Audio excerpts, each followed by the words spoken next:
Saifuddin persoal tindakan PN riuhkan draft MOU kepada umum tanpa berunding. Anggap Saifuddin lemah, PAS gesa letak jawatan. Anak pemimpin GISB ditahan di Bukit Kayu Hitam. Saksi sahkan terdapat transaksi wang masuk ke akaun Sinar. Ketua Wanita UMNO dakwa kenyataan Akmal Saleh tiada kaitan dengan PRK. 3 kawasan PAS Perlis persoal kepimpinan PAS berkaitan soal integriti MB Perlis.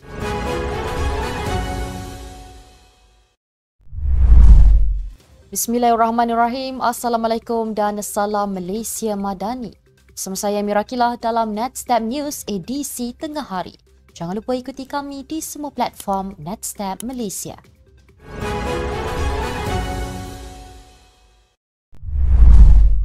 Ketua Setiausaha PH Saifuddin Nasution Ismail menyifatkan proses menandatangani memorandum persefahaman MOU semasa PH sebagai pembangkang berlaku dengan tertib tanpa perlu meriuhkan keadaan di sosial media. Beliau dalam kenyataannya menceritakan semula bagaimana PH berjaya memeterai MOU dengan kerajaan yang diketuai Ismail Sabri Yaakob ketika itu. Kata Saifuddin, proses tersebut berlangsung dengan tertib walaupun wujud beberapa perkara yang memerlukan perbincangan lanjut sebelum dipersetujui bersama. Sebelum ini, PN menolak draft MOU yang dikemukakan Putrajaya kepada pembangkang dalam usaha mencari persefahaman mengenai pelbagai perkara termasuk peruntukan kepada ahli parlimen. Ia mula menjadi perhatian ramai apabila Taqiyuddin mendakwa draft berkenaan pelik sedikit dan tidak seperti yang diharapkan PN. Mengulas lanjut, Saifuddin berkata pemeteraian persefahaman dengan pembangkang kali ini keadaan adalah jauh berbeza sambil mempersoalkan tindakan PN yang meriuhkan perkara tersebut kepada umum tanpa berunding.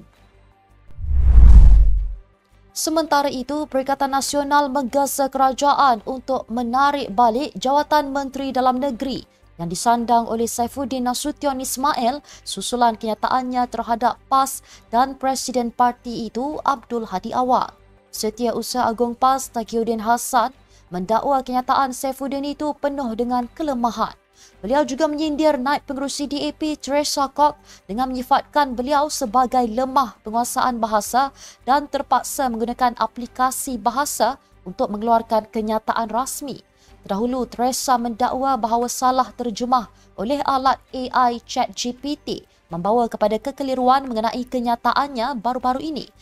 Mengenai pensijilan halal mengakibatkan salah faham. Dalam pada itu, Taqiyuddin mempersoalkan tindakan Saifuddin yang menandatangani kenyataan medianya menggunakan kapasiti kerajaan dan politik, iaitu sebagai Menteri Dalam Negeri dan juga pemimpin Pakatan Harapan. Beliau turut menuduh Saifuddin tidak menghormati pemimpin PAS dengan hanya memanggil nama sahaja dan bukannya Tan Sri Datuk Seri Haji Abdul Hadi Awang. Anak pemimpin GISBH merupakan antara 5 orang yang telah ditahan dalam Ops Global di Sempadan Negara di Bukit Kayu Hitam. Menurut Ketua Polis Negara Tan Sri Razaluddin Hussein berkata, unit risikan Sempadan Zon Utara berjaya mengesan 2 kenderaan mempunyai lambang GISBH di lokasi terbabit kira-kira jam 6 petang semalam.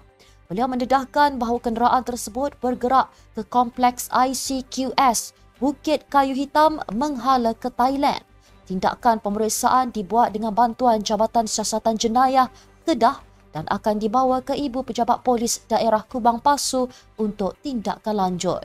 Razaluddin sebelum ini memaklumkan ujian saringan kesihatan terhadap 392 kanak-kanak yang diselamatkan dari rumah amal GISBH dalam Op Global itu mendapati mereka mengalami penderaan fizikal dan emosi serta eksploitasi buruh termasuk dipaksa bekerja menjual barang.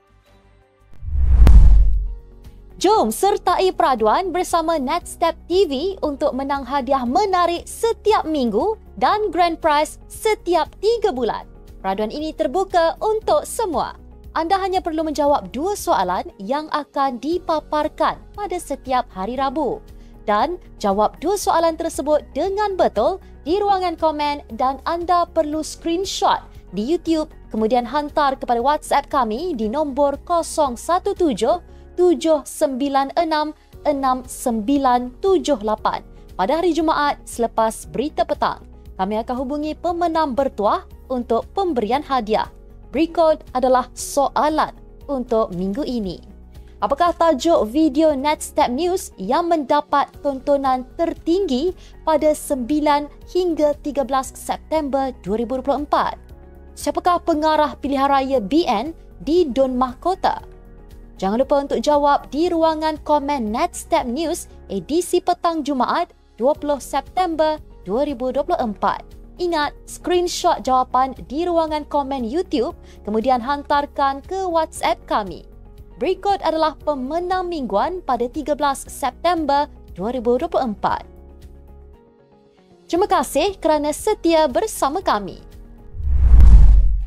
Mahkamah Session di Kuala Lumpur yang mendengar kes pengubahan wang haram dan rasuah membabitkan bekas Ketua Penerangan Bersatu, Datuk Wan Saiful Wan Jad, diberitahu terdapat kemasukan wang RM38,160 ke akaun Maybank milik Sinar Karangkraf Sdn Bhd 2 tahun lepas.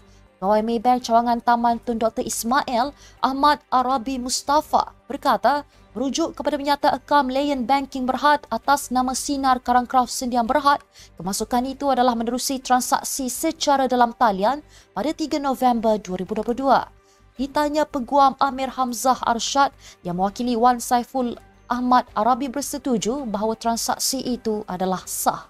Wan Saiful berdepan 18 pertuduhan pengubahan wang haram membabitkan RM5.59 juta dengan menggunakan wang hasil aktiviti haram itu antaranya bagi pembelian kenderaan jenis Ford Ranger serta pembayaran kepada Majlis Sukan Negara Malaysia dan memindahkannya ke beberapa akaun syarikat termasuk milik Sinar Karangkraf Sdn Bhd. Itu tiada kaitan dengan pilihan raya kecil, biarkan sahaja. Itu maklum balas yang diberikan Ketua Wanita UMNO Nur Aini Ahmad ketika ditanya mengenai perasaannya sebagai seorang pemimpin wanita apabila Ketua Pemuda UMNO Dr. Akmal Saleh menggelar Ahli Parlimen Seputih Teresa Kok sebagai Nyonya Tua. Tegasnya, kenyataan kontroversi yang dikeluarkan Akmal tidak ada kena-mengena dengan PRK Dun Mahkota dan kini hanya akan menumpukan pada PRK itu. Terdahulu, sebuah portal melaporkan seorang pemimpin UMNO mendakwa peranan Akmal dalam PRK Mahkota dikurangkan bagi mengelakkan ketidakselesaan di kalangan pengundi Cina. Ia kerana pengundi Cina merangkumi kira-kira 35% daripada jumlah pengundi di Dun itu. Sebelum kempen PRK berkenaan, dua pemimpin PH menyuarakan kebimbangan bahawa serangan Akmal terhadap Teresa mungkin menjejaskan peluang BN untuk menang di kerusi itu.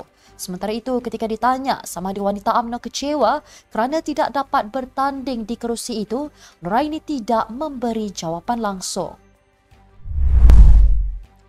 Ahli PAS Perlis Muhammad Saifizi Saidun menegaskan kritikan terhadap pimpinan secara terbuka termasuk berkait Menteri Besar Shukri Ramli minggu lalu kerana tidak mahu kontroversi itu menafikan peluang parti merampas negeri lain.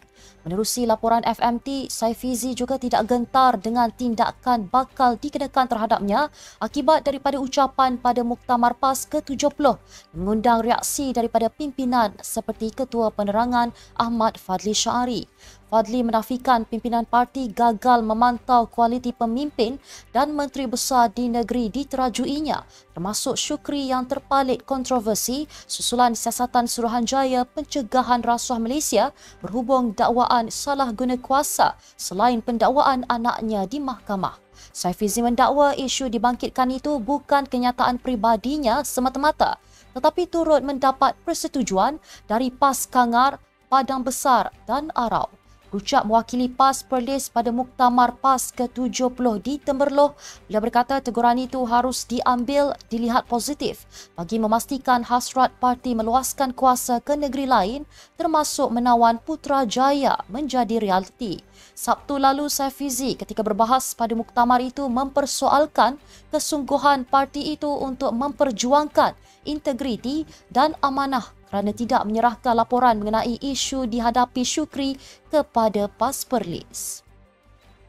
Sekian untuk edisi tengah hari ini. Ikuti perkembangan semasa isu-isu panas politik Malaysia setiap hari hanya di Netstep News. Jangan lupa untuk follow Facebook Netstep Malaysia dan subscribe YouTube Netstep TV. Netstep Malaysia bersama melangkah dengan yakin. Saya Mirakila, Assalamualaikum dan salam sejahtera.